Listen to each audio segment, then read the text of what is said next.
To apply for RF certification in Singapore, one thing non-negotiable. Your applicant must be registered with ACRA and hold a valid IMDA dealer license.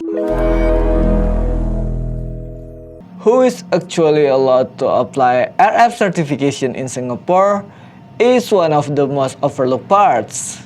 Singapore has strict requirements on applicant status. Unlike most countries, the applicant must not just locally registered. They must also be licensed. In this video, we cover everything about applicant for RF certification in Singapore. Applicant requirements are governed by the Telecommunication Dealers Regulation Part 2 on licensing of dealers and Part 5 on import, manufacture, and sale of telecommunication equipment. The rules are clear. Any company that wishes to manufacture, import, or sell telecommunication equipment in Singapore must be registered with ACRA, the Accounting and Corporate Regulatory Authority, and hold a valid telecommunication dealer license from IMDA. No ACRA registration, no dealer license means no application. Foreign manufacturers and brand owners cannot apply directly for RF certification in Singapore. They must appoint a local representative, a Singapore registered company that holds a valid IMDA dealer license. That local entity becomes the official applicant, the certificate holder, and the party responsible for product compliance in Singapore. This is not an administrative requirement.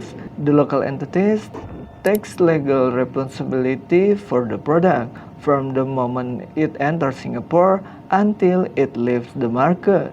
Here is something most manufacturers don't know.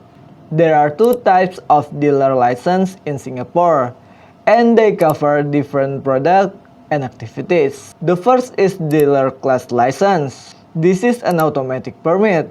No individual's application needed. It applies to companies handling standard registered telecommunication equipment, including standard, multi-feature, image, data, and switching telephones, telephone line interface, and ancillaries, auto dealers, auto answering, and recording sets, caller identification equipment, security alarm systems, facsimile transceivers, voice band modems, EFTPOS and CCAT equipment, telex equipment, digital list circuit equipment, and another equipment determined by IMDA. Companies with this license only need to register the main business location, no separate license for its outlet. The second is dealer's individual license. This is a special license, issued specifically per company for specific business activities.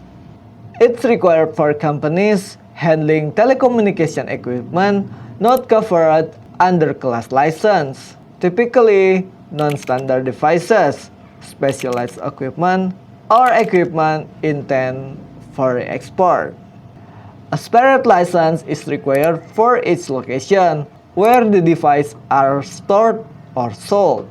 Know which license apply to your local partner before the application starts. Application status is verified at very beginning of IMDA certification process, before any documents are evaluated, and before any registration type is selected. If the applicant don't meet the requirements, the application is rejected immediately. There are no workaround or no exception. This is why finding the right local partner, one who is already registered and active, is the most important first step for RF certification in Singapore. That's everything you need to know about applicant for RF certification in Singapore.